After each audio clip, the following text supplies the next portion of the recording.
Hey guys, Anthony 4x4 Diesel. We've got a 2010 150 Prado or Toyota Land Cruiser LC 150. It's here for a bit of a usual inspection and a service and a pre-trip inspection. We're in Melbourne, obviously. For those that don't know, we're based in Melbourne. This vehicle's come across from Adelaide.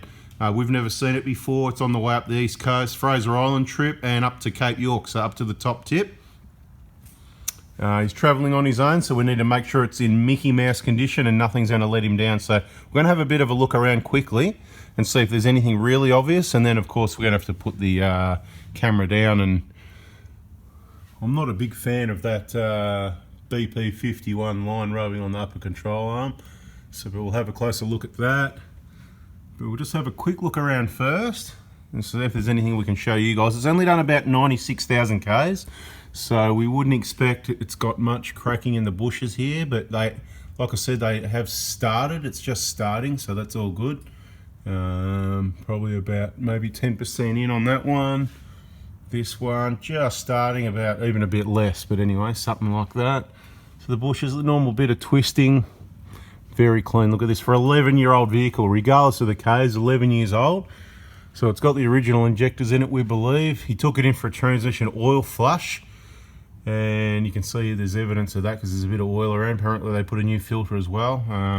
In my opinion, based on working on these, there's no need to change the filter. They don't block up or anything, so that'd just be a waste of time, waste of money.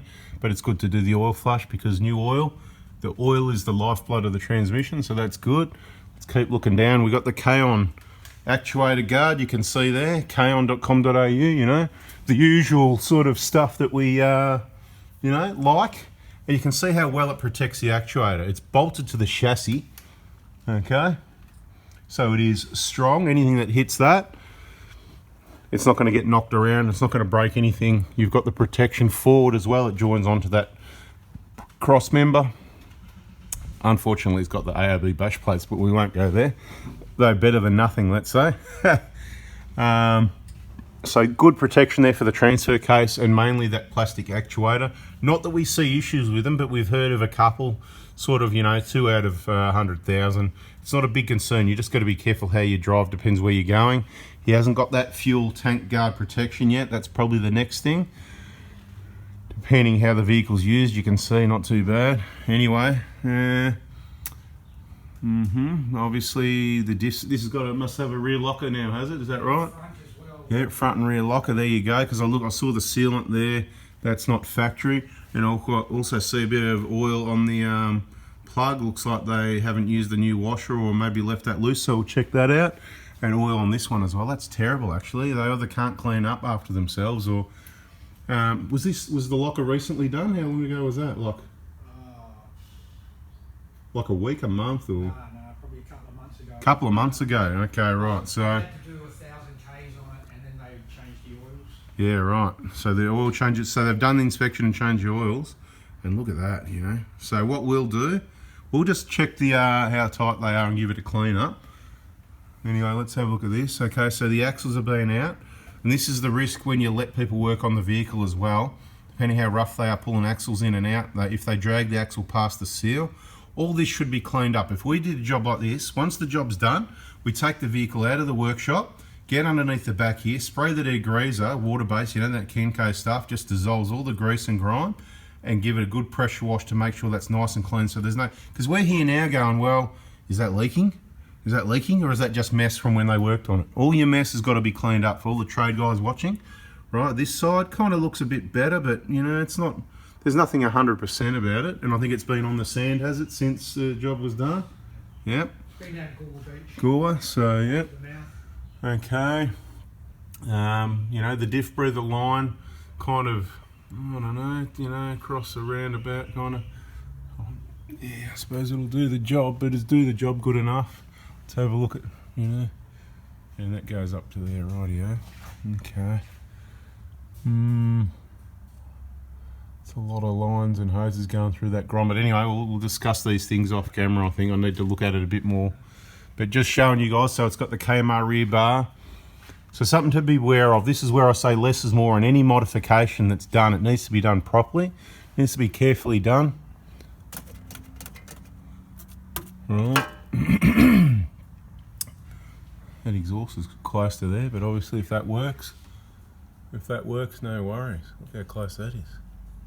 Quite close. You'd think you get a bit of knocking out of that. Any knocking in the exhaust that you've heard? No? Okay. Good, good. Okay. Brakes, plenty of brakes. Rear pads are like new, so they must have been replaced recently. Have a look at the front ones. They look pretty new as well. Pretty new. Okay. Oh my God, look at that. See, we got the assistant here. That's why I said we were going to have another bit more look off camera, but he's already having a snoop around. Thank you very much. Look at that. One of the pan bolts. I wonder if that's loose or if it's been cross-threaded, and because they try to put it in. See, because you got this cross member here, so you got a bit of an angle, so it's kind of hidden behind there.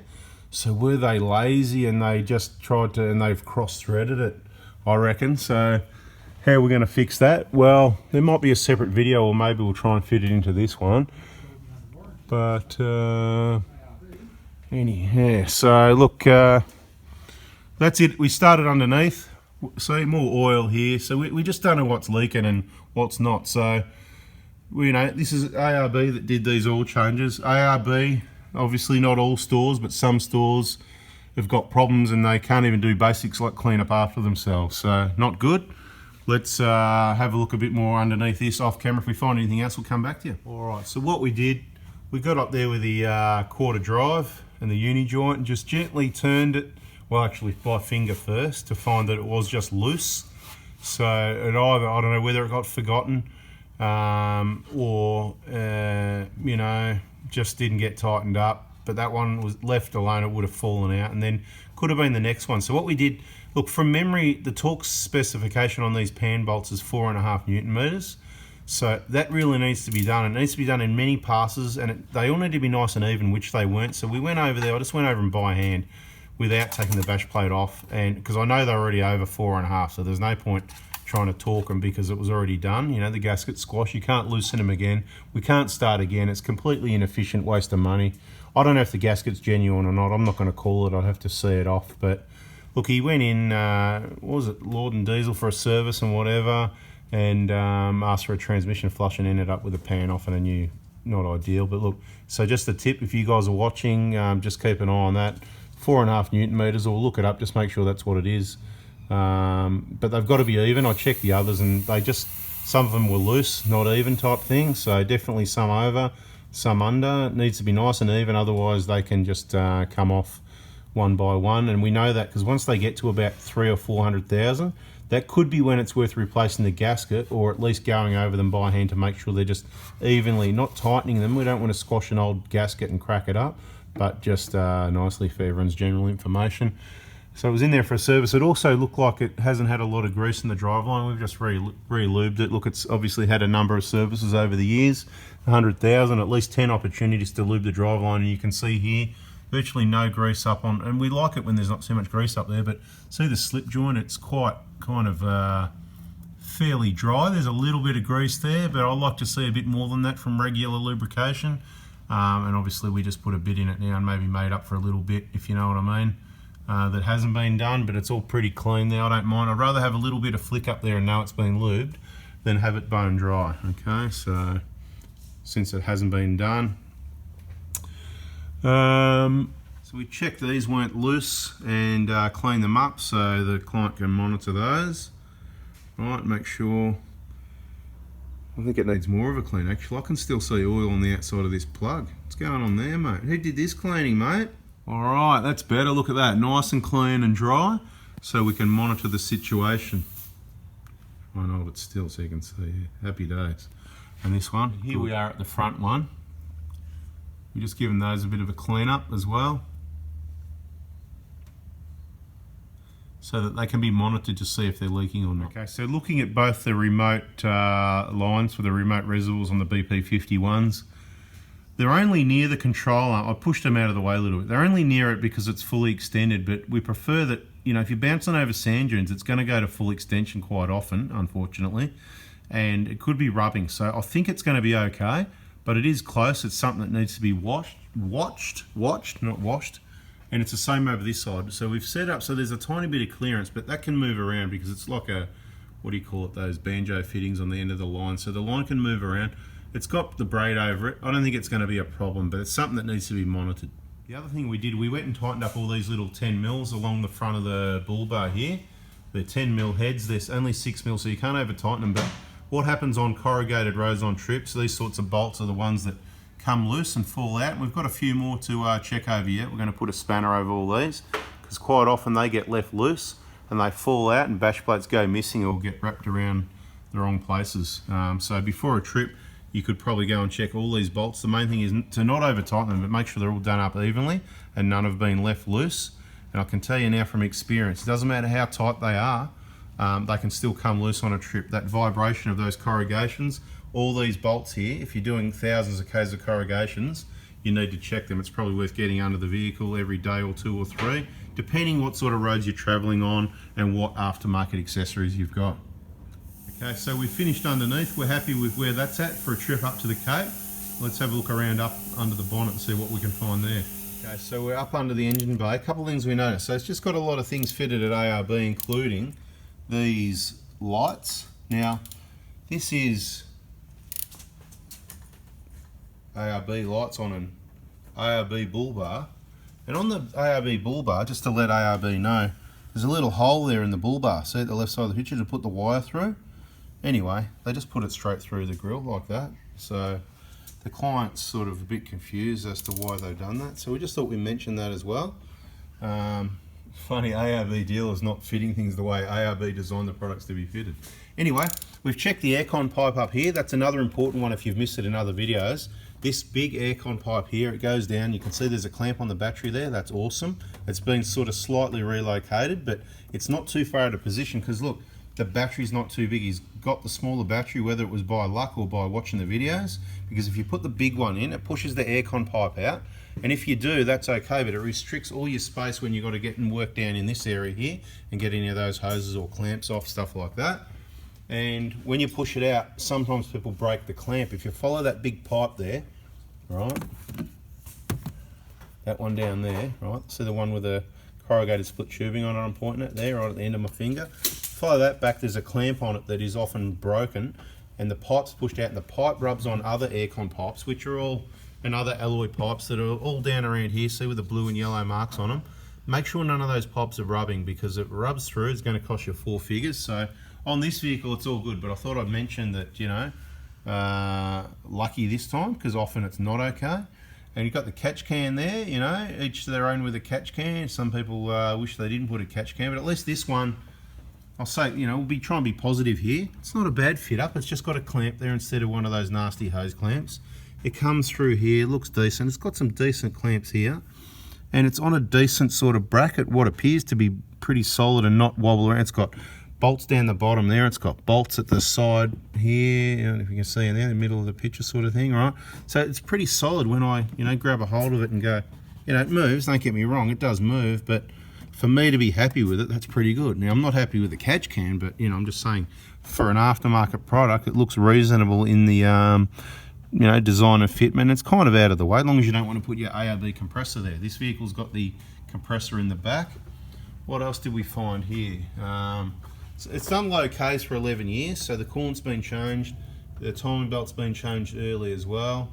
The wiring, you know, we haven't found anything that's specifically a problem yet. You know, it could be a bit more neat and tidy, but it's not too bad. Oh, I've got these wires here. Anyway, whatever. It's got the BC DC 1225D. D, that's the solar one, isn't it? Yeah. ARB didn't know where to fit it, so I on the K-on bracket. On the K-on, they didn't know. And they fitted it. There you go. Beautiful. So, oh no, man, I think some people need some training. You know, my usual picks, the battery terminals not pushed down to the bottom properly, so you know this one's going to be similar. I knew I was getting in trouble for that. Okay, yeah, need to be loosened off more and pushed down all the way when you fit batteries. Doesn't matter if you've done it yourself or workshops. Workshops should know better though. One of the biggest causes of vehicles breaking down, battery terminals not fitted, loose battery terminals, which when we say loose, that's a single term used for, generally they're not fitted properly. I'll explain it again, right, just quickly. That bolt now is tight because that's squashing against that, but it's not necessarily that tight around here. We had one last week it was up about another millimetre, and after the video we grabbed it and gave it a wiggle and it just popped straight off. So that could be very similar.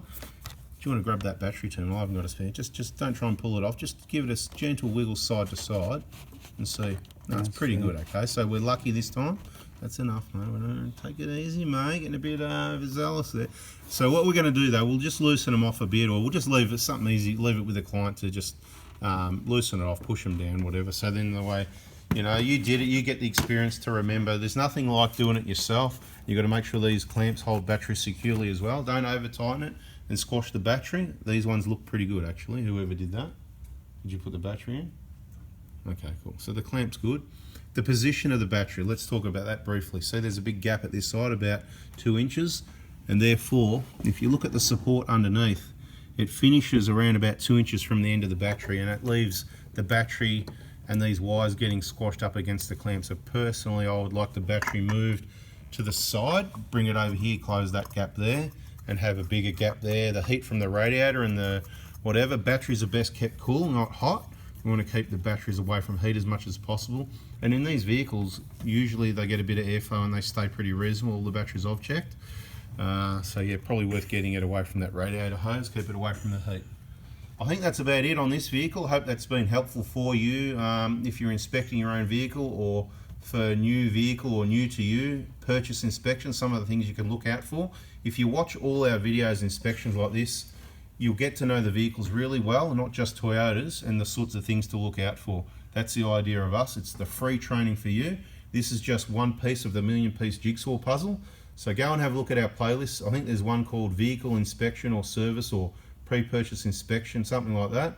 Have a look through the playlist, watch all those videos, and get to know the vehicle before you end up with a lemon or make a bad choice on modifications. You know, I'm not going to name anything, whatever, right? You know, I'm not going to say anything, but you know what I mean. Anyway, guys, if you like that, please give us a thumbs up and subscribe, turn the bell on. Next video coming your way soon. See ya.